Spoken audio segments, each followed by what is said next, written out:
Now, let's move on to problem number 17th. Simple problem है, concept और logic को समझाने के लिए है. A plane convex lens fits exactly into a plano concave lens. यह एक प्लेनो कॉन्वेक्स लेंस है and it fits exactly into a plano concave lens. यह प्लेनो कॉन्केव लेंस है. अब इसका मतलब क्या हुआ? फिट्स एग्जैक्टली का मतलब क्या हुआ? फिट्स एग्जैक्टली का मतलब हुआ कि दोनों कर्व्ड सरफेस का रेडियस ऑफ कर्वेचर सेम है. ये जो टर्म लिखा है fits exactly, it implies that same R of two lenses. इसका रेडियस ऑफ कर्वेचर, इस कर्व्ड सरफेस का रेडियस ऑफ कर्वेचर भी R है और इस कर्व्ड सरफेस का रेडियस ऑफ कर्वेचर भी R है. यह मतलब है. बाकी इसका रेडियस इंफिनिटी है और इसका रेडियस भी इंफिनिटी है. प्लेन सरफेस का रेडियस ऑफ कर्वेचर इंफिनिटी होता है. With their plane surface parallel to each other, जैसा कि फिगर में दिखा रखा है. The lens are made up of different material. यह दोनों लेंस जो है डिफरेंट मटेरियल की है. इसका रिफ्रैक्टिव इंडेक्स μ1 है और इसका रिफ्रैक्टिव इंडेक्स μ2 है. Calculate combined focal length and discuss the nature of combination. देखिए, combined focal length and discuss the nature. मैं कहता हूं लेंस फॉर्मूला लगाएंगे, लेंस मेकर फॉर्मूला लगाएंगे और लेंस मेकर फॉर्मूला जो हम अप्लाई करने जा रहे हैं वो मैं इधर लिख देता हूं. Lens maker formula is 1/f is equal to μ2 by μ1 minus 1 into 1 by R1 minus 1 by R2. This is lens makers formula. मैं लेंस मेकर फॉर्मूला पहले लेंस के लिए लगाता हूं. 1/f1 is equal to μ2. μ2 is μ1 और एयर में रखा हुआ है. μ2 is the refractive index of lens, b1 is the refractive index of surrounding. 1 by R1. R1 is infinity minus 1 by R2. R2 is positive plus R. So this gives me μ1 minus 1 into minus 1 by R. This gives the focal length of first lens in air. अब focal length of second lens निकालने के लिए one second lens maker formula लगा रहा हूं. μ2 by μ1 minus 1. μ2 is refractive index of lens upon 1, that is refractive index of surrounding, that is air, upon 1 by μ1. मैं light rays को इधर से आते हुए देख रहा हूं तो μ1 is plus R minus μ2 is infinity. This is equal to μ2 minus 1 into 1 by R. यह जो मैंने दोनों F1 और F2 निकाले हैं, this is in air medium. If kept in air, if kept in air. अब इन दोनों लेंस को एक साथ रखा है. यह तो लेंस मेकर फॉर्मूला है. अब मैं कॉम्बिनेशन ऑफ लेंस का फॉर्मूला लगाऊंगा. This is lens makers formula. अब जो मैं लगाऊंगा that is combination of lens. अब इन दोनों लेंस को जब कॉम्बिनेशन में रख रहे हैं तो कॉम्बिनेशन ऑफ लेंस का यह फॉर्मूला है, this is lens combination, which also says that power of combination is phi 1 plus phi 2. मैं कॉम्बिनेशन ऑफ लेंस का फॉर्मूला लगा रहा हूं इस तरह से, देखिए 1 upon F, 1 upon F is equal to 1 upon F one plus 1 upon F equal to 1 upon F one की जगह लिख रहा हूं mu one minus 1 into minus 1 by r plus mu two minus 1 into 1 by r, 1 upon F equal to 1 by r through out common, mu two minus 1 minus of mu 1 minus 1, 1 से 1 cancelled, so this becomes mu two minus mu 1 by r. I'll say power of combination which is 1 by f is equal to mu 2 minus mu 1 upon r. This is the answer. अब condition, if mu 2 is greater than mu 1, this power comes out to be a positive value, focal length comes out to be a positive value, and it implies that it's a converging system. It's a converging system. While if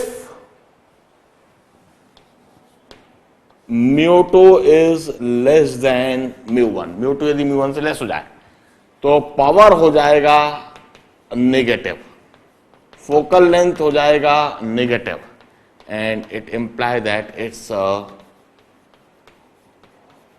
diverging system.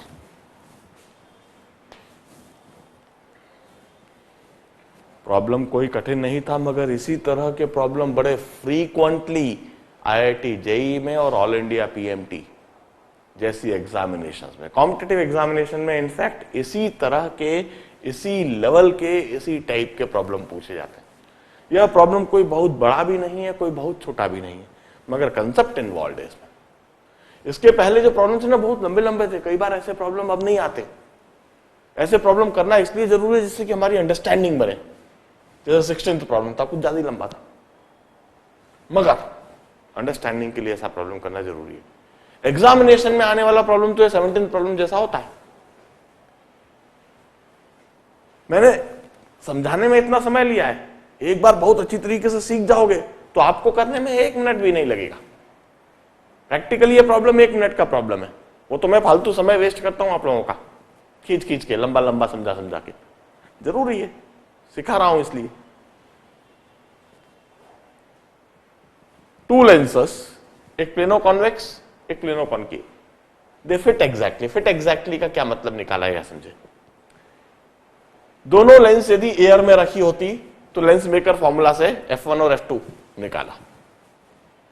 अब दोनों को combine कर दिया तो lens combination का concept लगाया. Lens combination का concept लगा के फाइनल आंसर निकाला. फिर फाइनल आंसर देखकर 2 कंडीशन कंक्लूड कर ली कि म्यू 2 ज्यादा होएगा तो क्या होएगा, म्यू 2 कम होएगा तो क्या होएगा. कब कन्वर्जिंग सिस्टम, कब diverging system. Note it down and we'll proceed to 19th problem.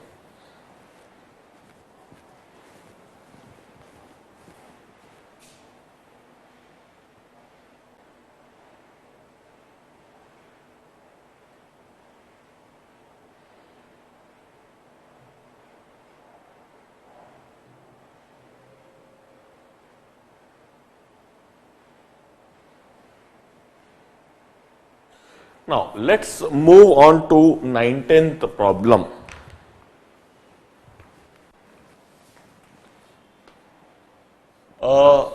interesting and a problem which generally clears the concept. Figure show a transparent hemisphere of radius 3 centimeter made of a material of refractive index 2. तो क्यों ना पहले हम figure ही बना लें.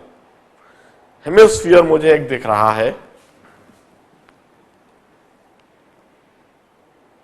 मुझे पूरे problem का सॉल्यूशन पहले से ही पता है, इसलिए मैं थोड़ा सोच समझ कर फिगर बना रहा हूं. हेमिस्फीयर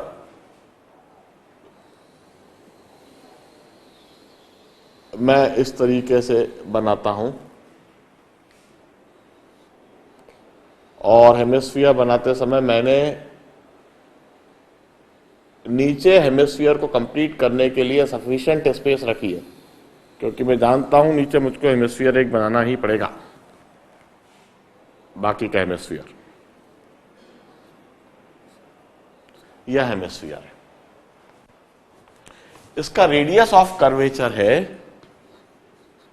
30 सेंटीमीटर, रिफ्रैक्टिव इंडेक्स है 2. A narrow beam of parallel rays incidented on hemisphere as shown in the figure. अब मैं क्या करता हूं, रेफरेंसेस बनाने के लिए मैं यह एक एक्सेस ड्रॉ कर देता हूं और बीम को मैं येलो कलर से बनाता हूं. This is the narrow beam of light, जो बिल्कुल इस तरीके से इंसिडेंट हो रही है. लाइट बीम को मैं येलो कलर से बना रहा हूं हमेशा, और स्फीयर को व्हाइट कलर से, और बाकी सारे रेफरेंसेस को मैं ब्लू कलर से दिखा रहा हूं.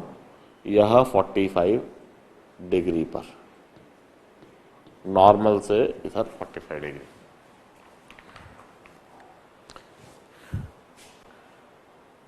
दिस इज पॉइंट ए पर इंसिडेंटेड है, B is the centre, C is this, और इधर एयर है, दिस इज एयर.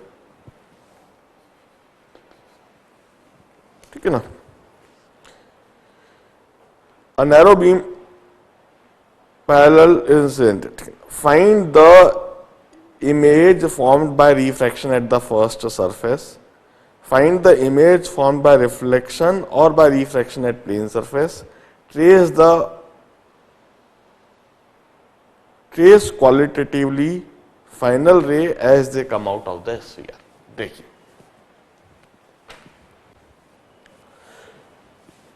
यह लाइट रे कर्व्ड सरफेस से टकरा रही है, कर्व्ड सरफेस रिफ्रैक्शन होएगा. तो मैं curved surface refraction at A, this is a, यह ए है. इधर इनने ए इंडिकेट करा है, इधर बी इंडिकेट करा है, इस जगह पर बी इंडिकेट करा है इस पॉइंट को, और इधर सी इंडिकेट करा है. तो curved surface refraction at A. Curved surface refraction formula आप अच्छी तरह से जानते हैं. μ2 minus μ1 by R, μ2 minus μ1 by R into μ2 by v minus μ1 by u. मैं फॉर्मूला लिख दूं, μ2 minus μ1 by are is equal to μ2 by v minus μ1 by u. This is the formula. मैं इस फॉर्मूले को अप्लाई कर रहा हूं, इधर अप्लाई कर देता हूं. μ2 is 2 minus 1 by r is 3. μ2 minus μ1 by r is equal to μ2 by v minus μ1 by u. u is infinity. मैं कहूंगा इधर u is infinity. r is 30 centimetre, 3 centimetre, 3 centimetre है शायद, मैं 30 का 3.0 कर देता हूं इसको, 3.0. Solve it and you will get v is equal to 6 centimeter. Now what do this mean? v is equal to 6 centimetre का क्या मतलब है? यहां रेडियस 3 सेंटीमीटर, इधर से इधर तक 3 है, तो 6 सेंटीमीटर पूरा कहां पर होएगा? मैं कहता हूं डायगोनली अपोजिट, बिल्कुल 6 centimetre is equal to diameter. 6 centimetre is equal to the diameter. Sphere को पूरी तरह से नीटली हमें कंप्लीट करना चाहिए और डॉटेड लाइन से कंप्लीट करना चाहिए। डॉटेड लाइन से इसलिए क्योंकि आगे कोई स्फीयर है नहीं, डॉटेड लाइन से स्फीयर कंप्लीट कर रहा हूं। डॉटेड लाइन सिर्फ इसलिए बना रहा हूं कि इस जगह पर वाकई में कोई स्फीयर नहीं है, पर यदि होता तो कुछ इस तरह से होता। यह डॉटेड लाइन से मैंने स्फीयर कंप्लीट करा और अब मैं कहता हूं 6 सेंटीमीटर मतलब 3 + 3, इधर भी अब मैं डॉटेड लाइन से ही कंटिन्यू करता हूं और इधर मैं I डैश, मतलब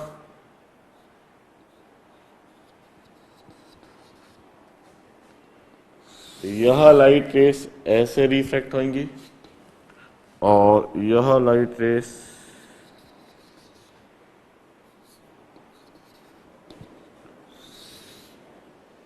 ऐसे। इस तरह से यह लाइट रेस कन्वर्जेंट बीम बन जाएंगी और रियल इमेज 6 सेंटीमीटर की दूरी पर बनाने की टेंडेंसी रखेंगी।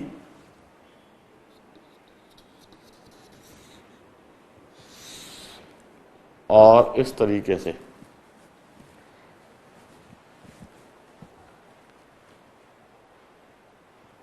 बड़े ध्यान से इस बात को समझना है। Convergent beam, real image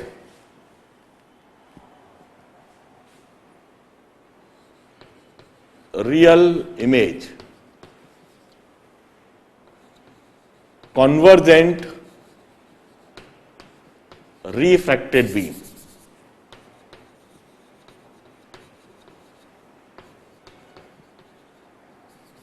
convergent reflected beam बनेगी।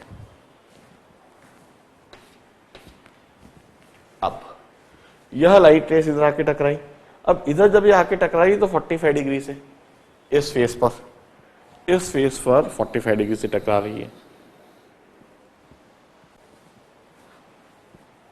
क्या यह लाइट रेस जो इस फेस पर टकरा रही है, जिनके लिए ऑब्जेक्ट I डैश का काम करेगा? मैं कहता हूं I dash behave as virtual object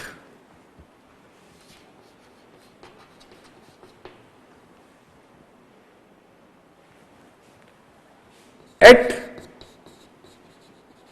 plane face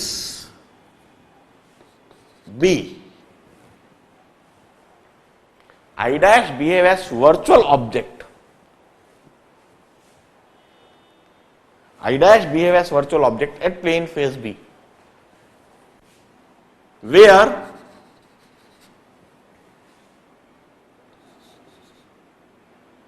incident beam is convergent at an angle of incidence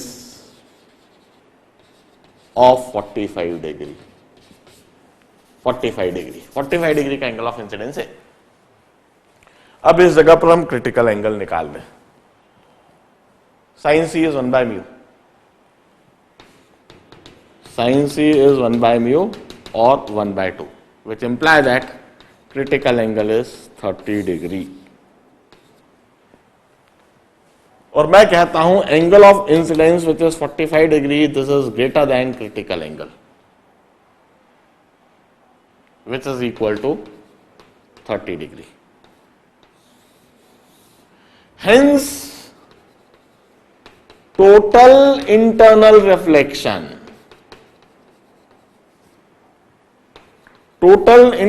reflection at plane face B, इस बात को समझना है।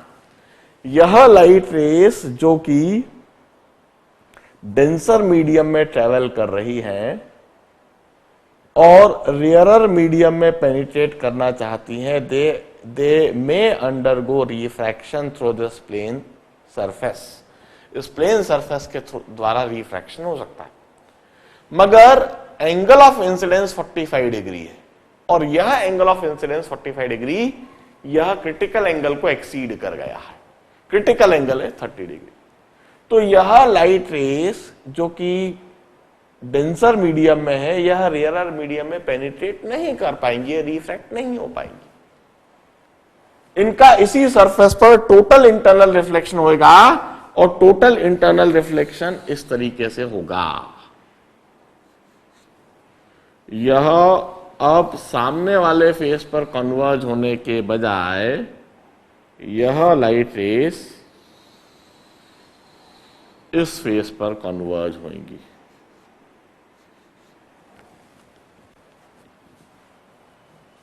इस तरीके से टोटल इंटरनल रिफ्लेक्शन होगा। और फिर क्या होगा जरा देखें, यह नॉर्मल, अब यह लाइट रे तो बिल्कुल सीधी निकलेगी और यह वाली लाइट रे यह डेंसर से रेयरर में जाने की वजह से अवे फ्रॉम नॉर्मल डिविएट होगी और यह लाइट रे भी अवे फ्रॉम नॉर्मल डिविएट होगी, इस तरीके से बाहर निकलेगी।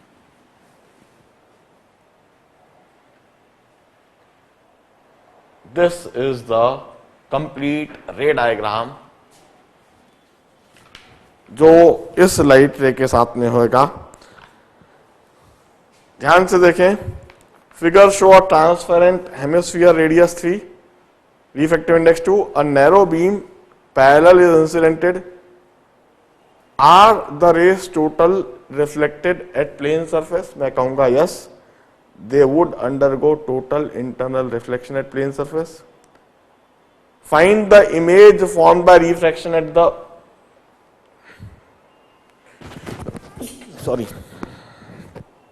कर्व्ड सरफेस से रिफ्रैक्शन के द्वारा रियल इमेज बनी। यह रियल इमेज इस सरफेस के लिए वर्चुअल ऑब्जेक्ट का काम करी, इस वर्चुअल ऑब्जेक्ट की real image. Hence we have real image at D. We have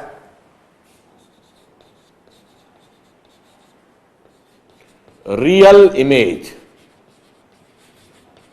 at D after total internal reflection by plane surface at B। इस तरीके से प्लेन सरफेस से रिफ्रैक्शन के बाद इस पॉइंट डी पर रियल इमेज बनी। Trace qualitatively the final rays as they come out. मैं इधर लिखता हूं, at D divergent rays would emitted, at D finally divergent rays are emitted। बड़े ध्यान से पूरे प्रॉब्लम सॉल्यूशन उसके रे डायग्राम को देखिए, देखते रहिए, एक एक स्टेटमेंट को ध्यान से पढ़िए, सोचिए, दिमाग लगाइए, कंसेप्ट जो समझाया उसको अप्लाई करने की कोशिश की। Curved surface refraction formula apply करा गया है, उसको इधर मैंने अप्लाई करके दिखाया है, सॉल्व करके दिखाया है। आई डैश पहले सरफेस से जो कि एक रियल इमेज बन रही है 6 सेंटीमीटर की दूरी पर, real image convergent reflected rays, यही आई डैश प्लेन सरफेस के लिए वर्चुअल ऑब्जेक्ट का काम कर रही है और इस वर्चुअल ऑब्जेक्ट की टोटल इंटरनल रिफ्लेक्शन होने से फिर रियल इमेज बन जा रही है। ध्यान से देखें, सोचें, नोट डाउन करें। अगला सवाल 20th करेंगे।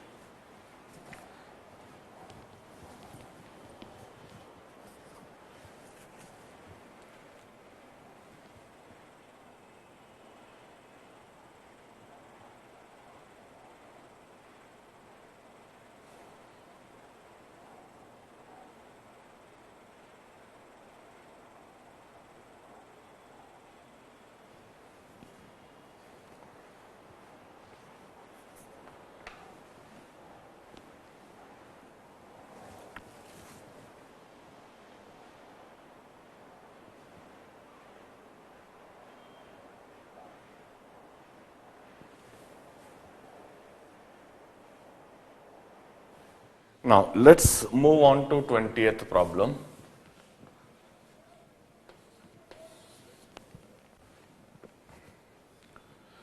A ball is kept at a height h above the surface of heavy transparent sphere made of material of refractive index mu.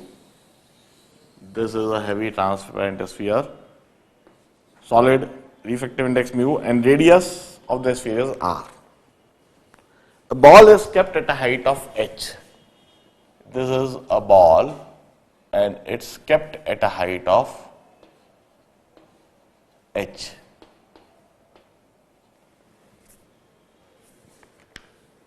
At t equal to 0,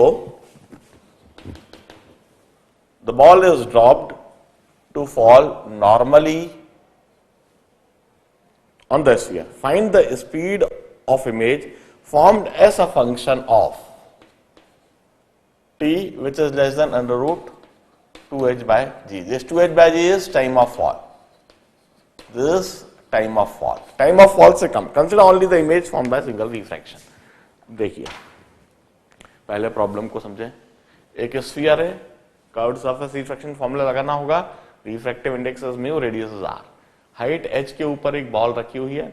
इस बॉल को गिराया जाता है t इक्वल टू 0 पर and t less than under root 2g by h पर. जो image है उसकी स्पीड बतानी है और image should be by single refraction. Single refraction से जो इमेज बनेगी. अब curved surface refraction formula apply करना होगा. उस कर्व्ड सरफेस रिफ्रैक्शन फॉर्मूले को मैं इधर लिखता हूं. μ2 minus μ1 by r is equal to μ2 by v minus μ1 by u. यह कर्व्ड सरफेस रिफ्रैक्शन फॉर्मूला लगाएंगे और स्पीड ऑफ ऑब्जेक्ट और स्पीड ऑफ इमेज उसे रिलेट करने के लिए मैंने तरीका बता रखा है. मैं उस तरीके को अप्लाई करता हूं, उसको डिफरेंशिएट कर देता हूं. इसे जब मैं डिफरेंशिएट करूंगा तो कुछ ऐसे लिखूंगा. d by d t of μ2 minus μ1 by r is equal to d by d t of μ2 by v minus d by d t of μ1 by u. d by d t of μ2 minus μ1 by r, constant है इसलिए 0 होगा. Is equal to μ2 into d by d t of 1 by v minus μ1 into d by d t of 1 by u. इसका differential हमने सीख रखा है. 0 is equal to μ2 upon minus 1 by v square into d by d t minus μ1 upon minus u square of 1 by u square of du by d t. और इधर से हमें मिल जाता है dv by d t is equal to μ1 by μ2 of v square by u square of du by d t. यह concept हम apply करेंगे. यह दोनों कंसेप्ट. अब सबसे पहले जब यह बॉल गिरेगी तो S is equal to U T plus half A T square. यह फॉर्मूला अप्लाई करके मैं लिख देता हूं S is equal to half G T square, U is 0। तो जो ऑब्जेक्ट डिस्टेंस होएगा, that object distance would be h minus half G T square with negative sign. यह बात पक्की है। मैं एक और चीज लिख देता हूं। मैं अच्छी तरह जानता हूं v equal to U plus A T. Gravity में कांस्टेंट एक्सीलरेटेड बॉल गिर रही है, तो जो उसकी वेलोसिटी होती है, first equation of dynamics, v equal to U plus A T. तो इससे मैं लिख देता हूं, वो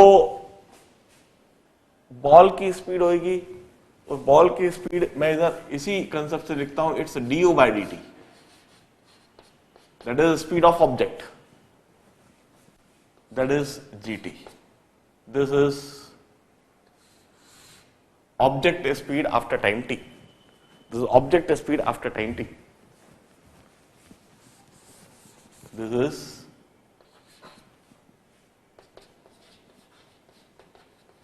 object speed at time t, and this is object distance at time t। अब मैं यह फॉर्मूला लगा के v निकाल सकता हूं। यह फॉर्मूला अप्लाई कर रहा हूं, mu two is mu minus 1 by are is equal to mu two by we minus mu 1 by you, U की जगह minus h minus half G T square. इससे मैं क्या करता हूं, mu minus 1 by R minus 1 by h minus half G T square is equal to mu by V. So v is equal to mu upon mu minus 1 by R minus 1 by h minus half G T square. यह भी हो गया। इधर से मैं v by u निकाल देता हूं। v by u is equal to, v by u निकाल देता हूं, u is minus half G T square. तो this becomes mu r upon mu r, ये कैंसिल हो जाएगा, माइनस साइन आ जाएगा, mu minus 1 into h minus half G T square minus r. यह v बाई यू हुआ। आप समझिए। अब मैं speed of image, speed of first image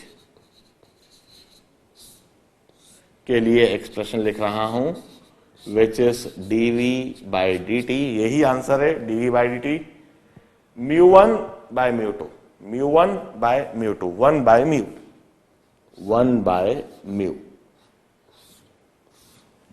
into v square by u square. V square by u square की जगह इसको square करके लिखूंगा,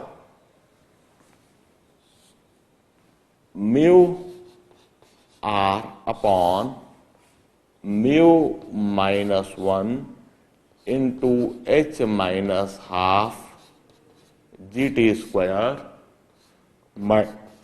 minus r whole square into d u by d T. D u by d t की जगह यह g t. This is answer, यही answer है। Speed of image answer is this is equal two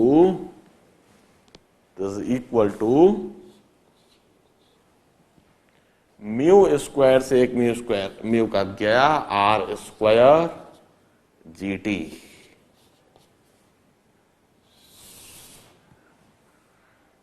into mu minus 1 h minus half G T square minus r whole square. This is the final answer, यही answer है।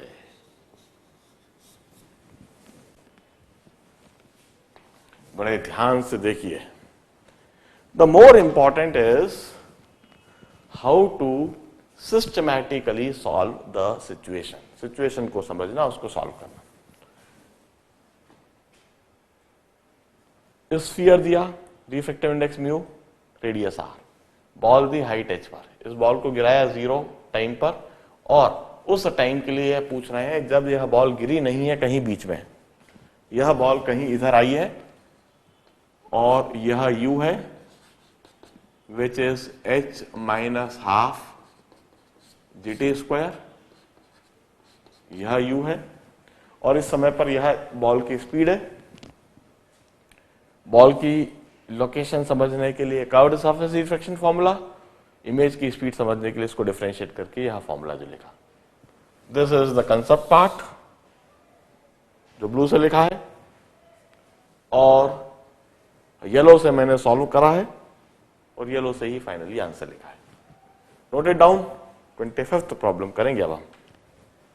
Please.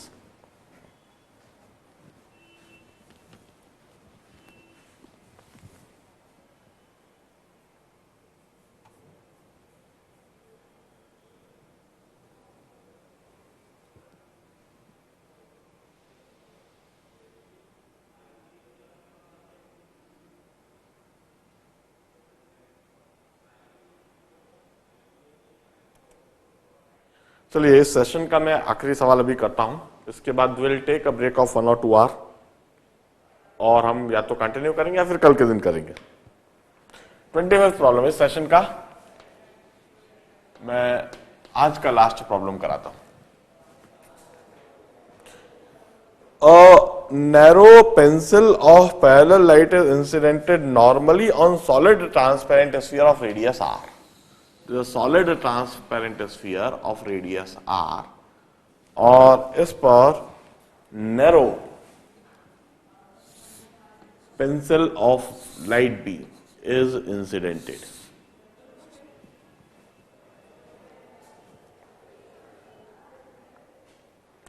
What should be the refractive index if pencil is to be focused at surface of a sphere and at the center of a sphere?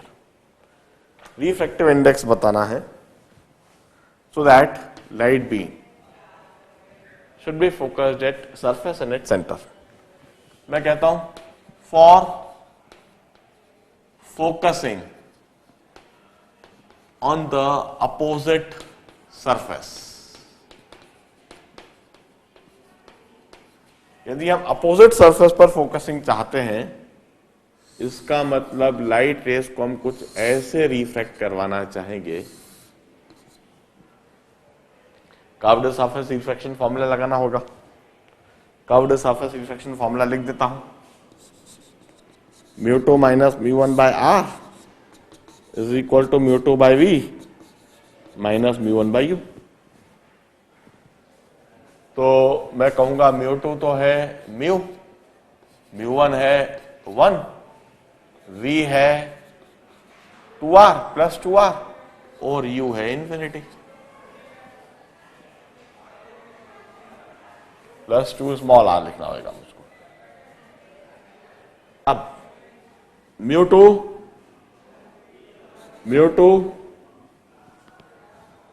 Minus μ1, μ2 minus μ1, तो μ2 लिखता हूं मैं mu minus 1 by are is equal to mu 2 by v, v is 2r plus 2r minus mu 1 by you, u is infinity. Mu minus 1 by are is equal to mu by 2r. Mu minus 1 is equal to mu by 2 और mu by 2 is equal to 1 और mu is equal to 2. This is the part A. Now, part B. For focusing at the center of sphere. यदि हम centre of sphere पर focusing चाहते हैं, situation कुछ ऐसी दिखेगी. यह पैरेलल बीम, नैरो बीम और सेंटर पर फोकसिंग चाहते हैं. अब आप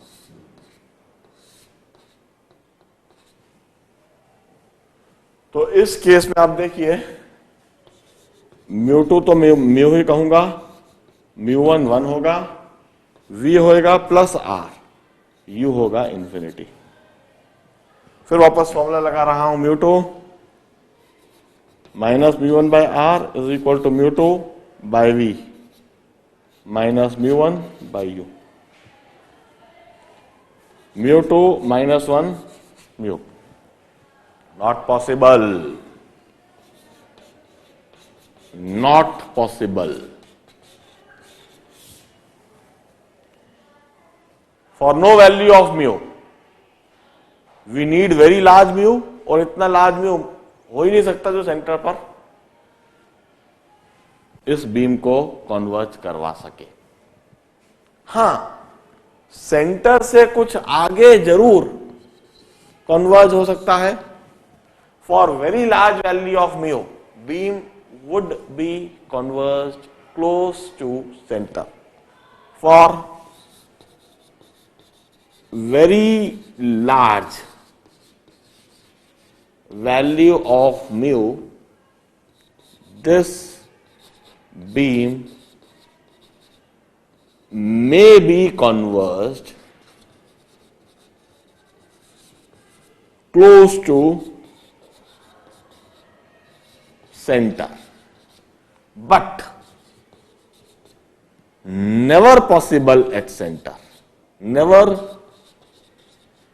possible at center. ठीक सेंटर पर कन्वर्ज हो सके ऐसा तो कभी हो ही नहीं सकता. म्यू की बहुत लार्ज वैल्यू हो जाए तो सेंटर के करीब हो सकता है, मगर बहुत लार्ज भी नहीं हो सकती. हम अच्छी तरह से जानते हैं the maximum mu is 3.47 and that two is for diamond. Diamond के लिए मैक्सिमम म्यू 3.47 होता है, उससे ज्यादा तो म्यू हो ही नहीं सकता. इसका मतलब सेंटर या क्लोज टू सेंटर यह लाइट बीम कन्वर्ज नहीं की जा सकती. चलिए आज का अभी का सेशन में यहीं पर रोकता हूं. मैं फर्दर डाउट्स डिस्कस करूंगा, आइदर आफ्टर 1 और 2 आवर मैं कंटिन्यू कर दूंगा या फिर कल करूंगा. Anyway will discuss lot of problems. Bye bye, good day.